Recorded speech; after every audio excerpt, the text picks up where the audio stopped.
Ang garneng putahe ay laging nadaan sa FYP ko. Ay sa paanong gagawin? Ta! Lutuin natin na re! At maghisa ng sibuyas, bawang, luya. Haluin hanggang sa lumabas ang aroma ng mga ito. Ilagay na ang karne ng baboy at igisa, tapos takpan hanggang sa lumambot ang karne.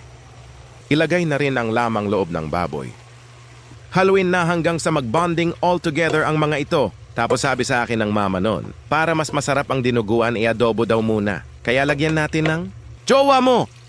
Toyo pala! Patis na amoy kifi, paminta, pork cubes. Takpan hanggang sa kumulo. Pagkakulo, ilagay na natin ang blood. Uy, dugo yun. Siyempre, suka ang magpapasarap. Takpan hanggang maluto ang dugo. Siyempre, ang kukompleto. Siling paniganggeng, tapos takpan lang ulit. Luto na. Kaw, sarap na reha. Were delicious eh. O, siya kuha na ng bahaw ng makakain na. Inang, sadyang bahaw ang masarap din eh. Ta, kumain.